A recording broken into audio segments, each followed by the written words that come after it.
안녕하십니까. 예, 북한의 소소한 일상을 얘기한 여자 이영주입니다. 예, 여러분들 잘 지내셨죠? 예, 저는 뭐 한 달에 한 번씩 김길선, 평양만사 김길선 기자님 댁에 찾아뵙고 오디오로 여러분들을 자주 만났습니다.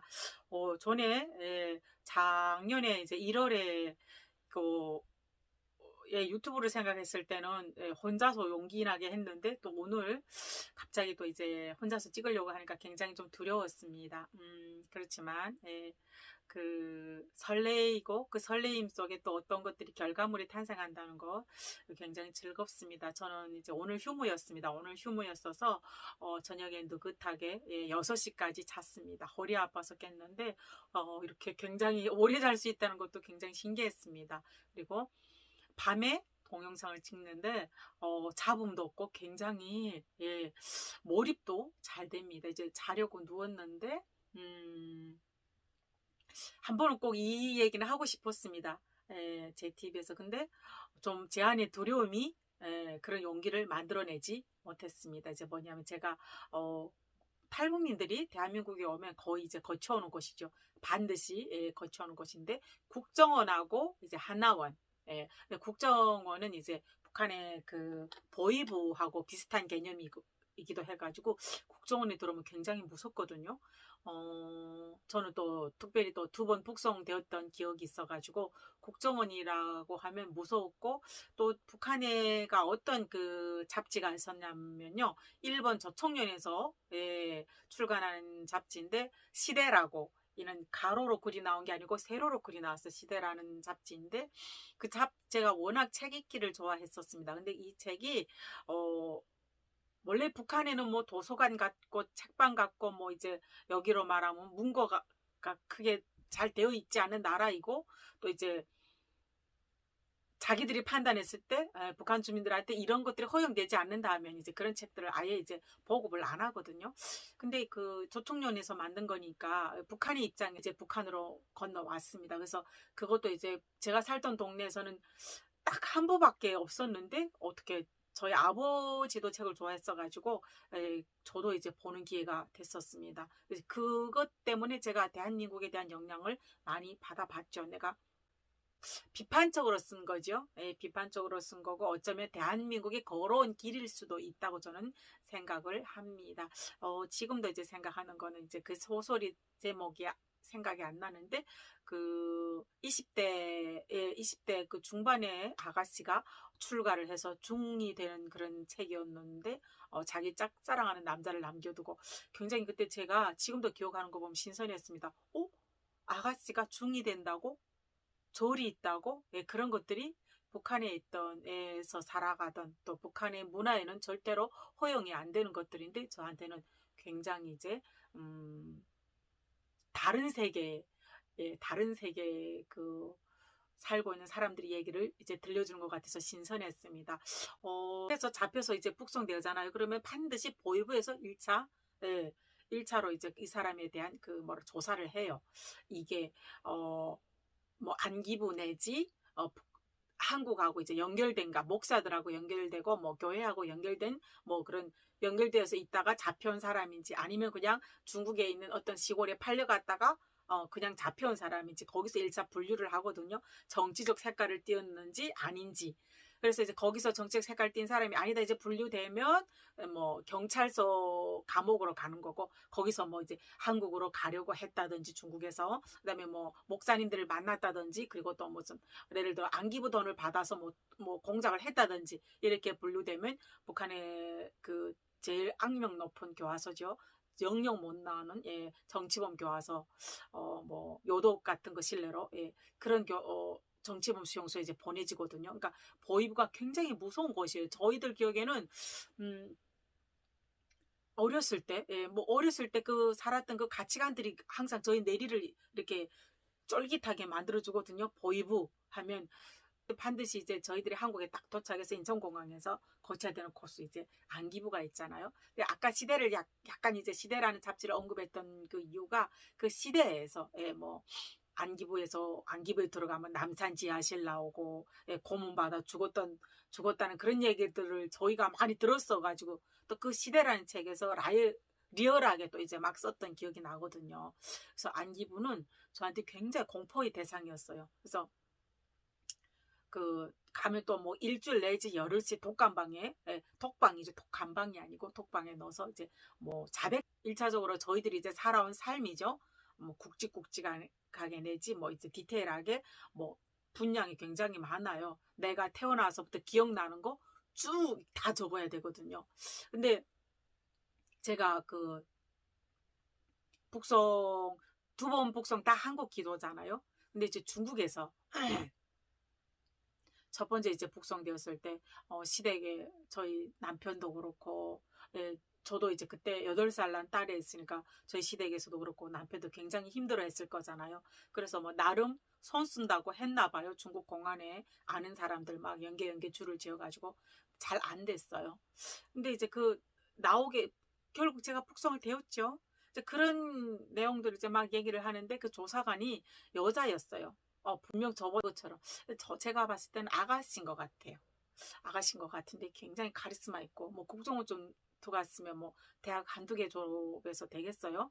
근데 이제 카리스마도 있고 뭐 이제 어쨌든 북한에서 온 사람들을 간첩이냐 아니냐를 이제 그분들 손에서 또 이제 판독이죠. 갈라내야 되니까 나름 부드럽게 북한의 조사에 비해 북한 조사관들에 비하면 부드럽게 하면서도 좀 날카로웠어요. 그리고 무서웠고 저한테는 그 국정원에 있었던 2달 동안이 굉장히 무서웠어요. 아, 난 언제면 여기서 나가나? 언제면 나가나? 이런 불안함이 있었고요. 그 불안함 때문에 막 이제 사실 시설도 좋고 금방 이제 한국에 왔고 그 국정원이 지금 어디에 위치했는지는 정확히 모르겠지만 막 산도 옆에 있고 밤나무도 막 있고 그 밤이 막 떨어져 길가에 막 밥 먹으러 대를 지어 가는데 떨어지고 그래서 굉장히 뭐랄까 고향적인 느낌이 많이 들고 안정적인 느낌이 드는데도 아 여기가 국정원이지 안기부지 이런 생각을 이제 떠올리면 굉장히 무섭던 기억이 나거든요.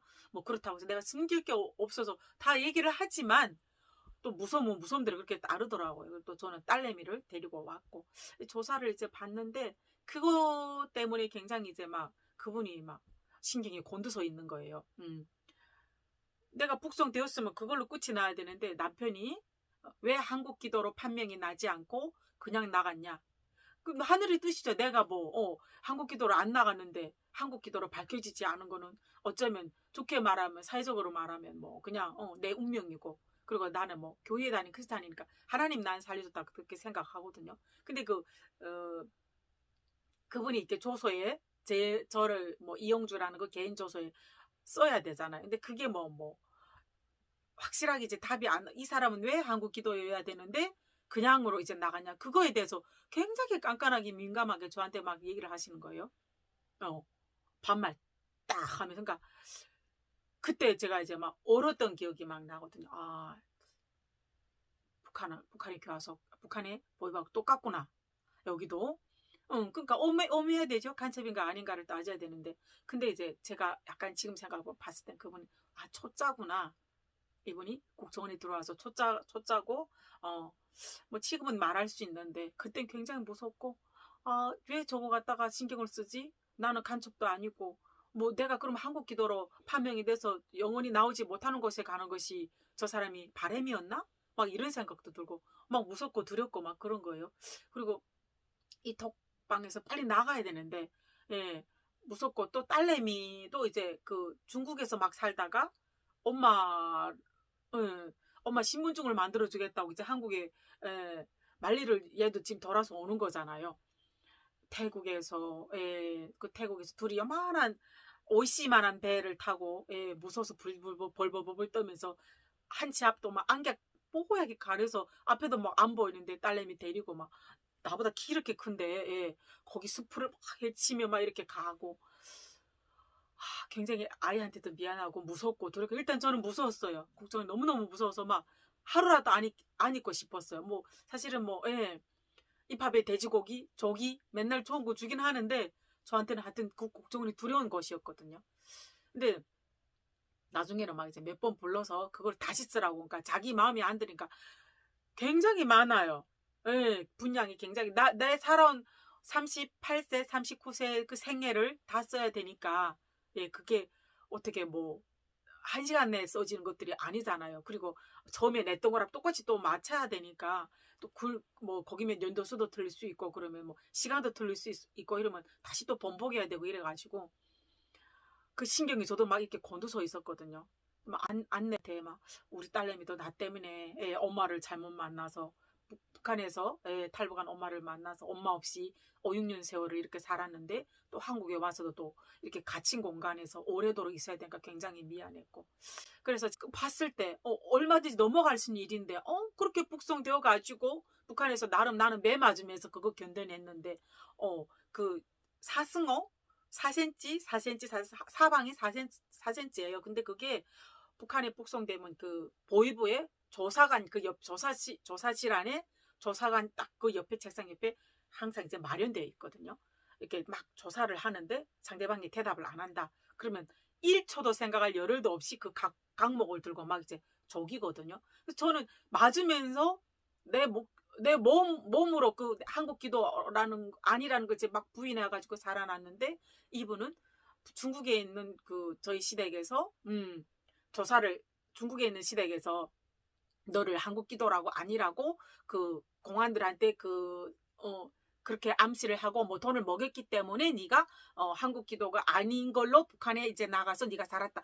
그렇게 원하시는 것 같더라고요. 그래서 제가 나중에서 제가 세 번째 만인가? 세 번째 불려갔을 때 얘기를 했어요. 그분이 원하는 답을 해줬어요. 사실은 저희 시댁에서 뭐 시댁이 아무리 힘이 막강해도 이게 잘 안 돼요. 중국 공안에 잡혀서 저는 한국 기도로 또 잡혔고 이제 그 길림성 도문시에 있는 그 감옥은 바로 이제 북한 남양이죠. 도문하고 남양하고 바로 그냥 15분 거리에 있거든요.